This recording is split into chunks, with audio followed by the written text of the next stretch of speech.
Ganyang klase bang mga testigo ang ihaharap sa Senado? Mahiya naman sila.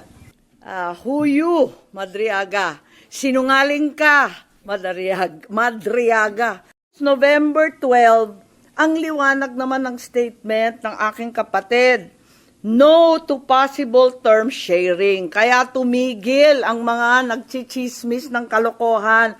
Ang totoo, hindi ko maintindihan kung anong koneksyon nito sa impeachment case. Ang sinasabi ko lang yung katotohanan tungkol sa mga pangyayari noong 2021 na walang kinalaman sa impeachment. Bongbong, Pangulong Marcos, alam mo ang katotohanan. Andun ka. Magkasama tayo.